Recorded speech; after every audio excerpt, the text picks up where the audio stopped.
Okay, baby, time for bed. Yes. You said once we finish the season, we can go to bed. Nope, that's it. There's only 7 episodes. I think it's because they split the season into a part one, part two kind of deal. Yeah.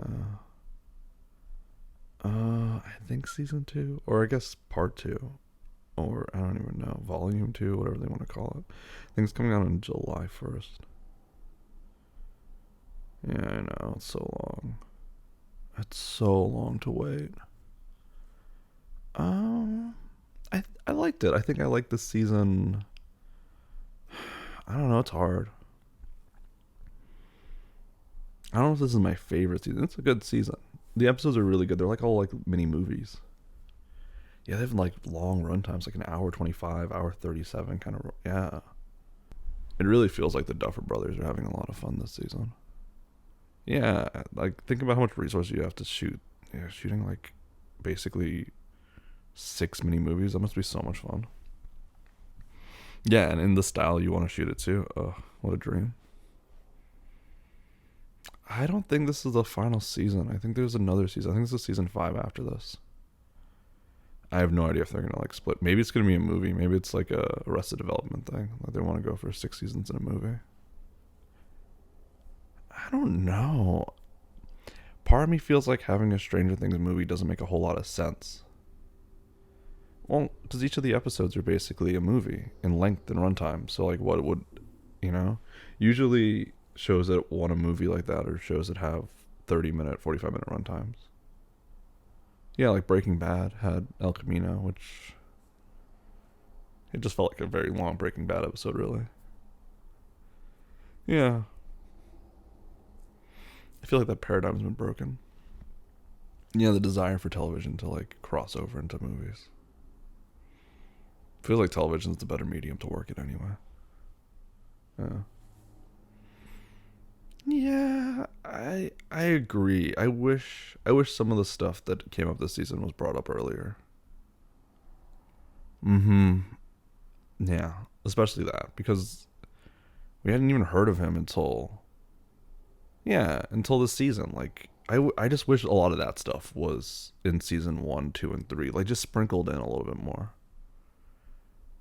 Yeah, because it's all this build up to this like this guy, and you're like, but we don't really know him, or I mean, it's cool. It's like, oh, he's the monster, but like, so, I don't know. Yeah, I guess it's kind of nice because he knows. Like, it's nice when you have a villain that knows your protagonist. Like, that's a nice narrative connection. But I don't know. I understand why it has to be L because like L's the only one who has like the means to combat it. Yeah, I guess it's like in the vein of like E.T. and other. There was a lot of homage this season. Yeah, like that whole family situation felt very Home Alone kind of like yeah, it had like mad Home Alone energy. It was I don't know. This season was really cute. There's like a lot of cute elements in this season. Yeah. I think I would give it like 7 out of 10, maybe. It was a pretty. I don't know if it's my favorite season. The first season's just so tight, you know. Yeah, and like the mystery, there's like a thread that you're pulling the whole time. Where like I know this season there's the same kind of thread, but the thread just doesn't feel as strong. I think that's been a problem with every subsequent season of Stranger Things is the thread that you pull is just a little bit weaker. Yeah, it's not bad. It's just it's hard to capture because that first season that was like an actually scary. You're uncertain. There was like so much, but like now the Upside Down isn't very scary. It's just like a thing, you know. Yeah, like even the characters in the story engage with the Upside Down in a way that makes it go, well, it's not that scary, you know. I mean, it's a little spooky, the idea of the Upside Down. Yeah, I mean, it is kind of unsettling to think about like our apartment, but like all covered in those vines and stuff, and like, with isn't like the air poisonous down there? Yeah, because like remember in the first season, right? when Hop and yeah, Winona Ryder. They like when they went into the Upside Down, they like had trouble breathing. Like remember? Yeah, a little bit. Because they had to have like these hazmat suits. Remember, everyone who went in there had like hazmat suits and respirators and stuff. Yeah. Now it feels like people can just roll in there willy nilly and doesn't seem like that's gonna hurt it. Yeah. Also, the like all the vines and stuff in there doesn't seem like it was as scary as it used to be. It felt like less scary for some reason. Yeah, maybe because we've been conditioned to it. I don't know. Oh my god, they really leaned into the body horror this season. Yeah, I'm glad I told you to look away for those scenes. Those were rough. Those are rough stuff. Yeah, God, ooh, not something I want to think about before we go to bed. And you can hear it. I remembered looking at it. Ugh. Yeah, it was bad. I mean, yeah, I mean they've been leaning on like gross out body horror stuff, like Cronenberg esque horror since last season. Last season was way Cronenberg. Yeah, the monster last like the way in the mind flare was like a bunch of people and stuff like that. That's like screams Cronenberg. Yeah, yeah, like from the Rick and Morty episode. No, from like the director who does like a bunch of the horror movies. Yeah, I think like The Fly, The Thing. I don't know. I think those are all Cronenberg movies. I'm pretty sure. Anytime there's like body horror, it's always Cronenberg usually. Yeah. No, he didn't. He didn't do that. I have no idea who made that movie, but that is a different type of body horror. Yeah, completely, like fundamentally so. But no, you're gonna use this thing.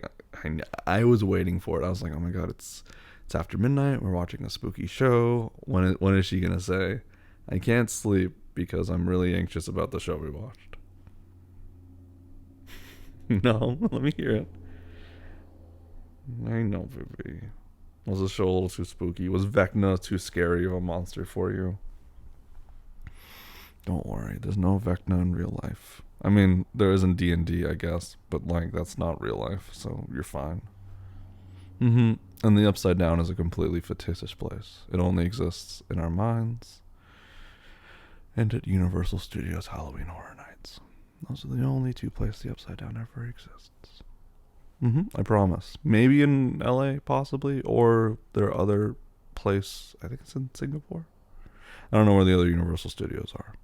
I think there's one in Singapore, but I don't know if they do Halloween Horror Nights. So I would just have to say it's only in the minds of the Duffer Brothers and in Universal Studios. Sorry, Resort. Yeah, my bad. Those are the only two places you can go to the Upside Down. Besides that, you're totally fine. I don't know. You could do what I always used to do when I had nightmares. Especially when the nightmares were like actualized into human beings, like entities, you know? Oh man, I remember when I watched Nightmare on Elm Street for the first time. That really fucked me up. Oh, I like refused to go to sleep. I was like, he's gonna get me. He's gonna get me in my sleep. Why does anyone sleep? How is anyone sleeping comfortably? I was very afraid for like a good couple weeks as a child after watching that movie. Seriously, if young Johnny Depp wasn't safe, nobody was. So I was like, oh no, they're gonna get me. Um, well, I don't know. It's silly. I don't know. As a kid, I just like imagined in my mind that I don't know, Freddy Krueger wasn't a bad guy. That he was just like misunderstood, and had no intention of murdering me because me and him were on the level, so he wouldn't murder me. And as long as I had that in my head, I could sleep like a baby. Yeah, I'm not even kidding. I was like, he's not gonna kill him. We're buddies. We're good buddies. He wouldn't kill me. As long as I kept telling myself that, I was like, okay, I can sleep comfortably tonight, and I did. I was totally fine. And if Freddy Krueger came to me in a dream, it was never a bad thing. No, it was always he was just like hanging out, you know, like doing very mundane, yeah, just like normal shit. Like I was at a grocery store, you know, and I'm like checking out fruit, and he's pushing a cart, and she's like, "Ah, That's a nice head of lettuce. I'm like, oh, hey, Freddy. I'm like, hey. And he waves back, and then he just keeps on going about his day. Yeah, I'm not even kidding. It totally worked. It took all the threat away from him. So just like imagine Vecna, I don't know, doing, what's like a really, God, not highlight. Although that's kind of hilarious. You can picture him doing highlight, but that's not the sport I was thinking. I was thinking like more like racquetball, something just like very mundane. Yeah, you could put him in like a white ensemble. Like it's right out, it's right before Labor Day, so it's totally fine. He's like in a country club, just playing some racquetball. That seems like pretty benign. I don't know. I guess evil people do play racquetball. All right, maybe not racquetball. What's like a really benign activity that he could do that won't scare you? Yeah. Okay, that's perfect. Like a picture of him doing that. Yeah, no, it's ridiculous, right? But it takes a lot of the threat away, I think if you just picture scary people doing not scary things, it makes them less scary. Yeah. Imagine him being frustrated at taxes.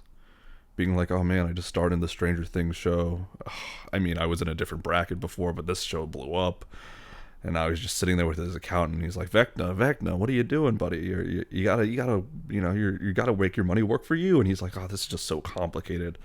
And he just like,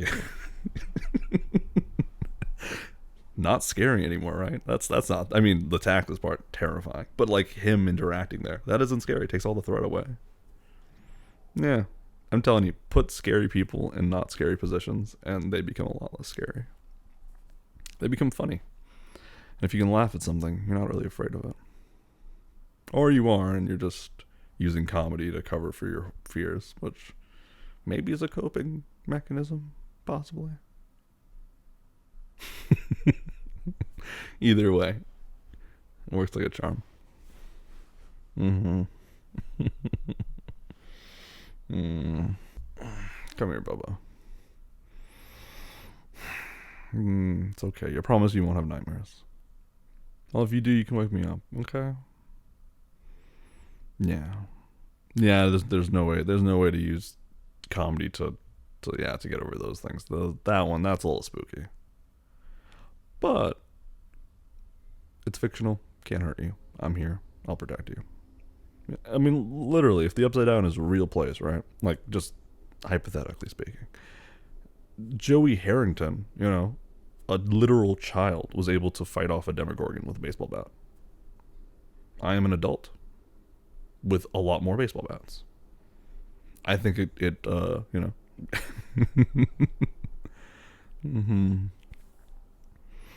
Every man should have a baseball bat. I think that's like, best house self-defense weapon. Yeah, that's why it's right here. It's within arm's reach, baby. If anything happens, right to the bat. Hey, I played years of baseball, literally for that moment when I have to defend my house. It wasn't a sports activity. It was literally just for self-defense. That's all I was doing baseball for. No, you don't need that. So uncivilized. It's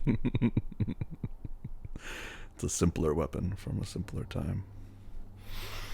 Alright, you're keeping me up now, baby. You're just trying to distract me so you don't go to bed. Come on. It's bedtime, baby. I know you don't want to. Nobody ever wants to. Bedtime in this house? No way. But it is, and you have to, so come on. Of course I love you. I love you more than anything.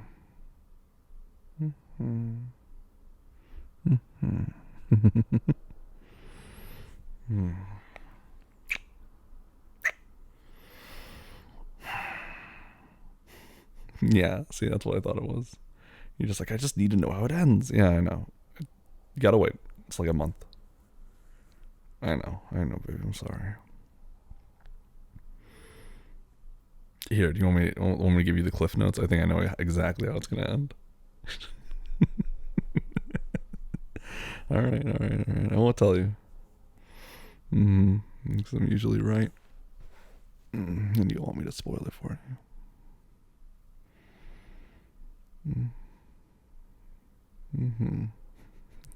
Now you're ready for bed. Okay. I love you, baby.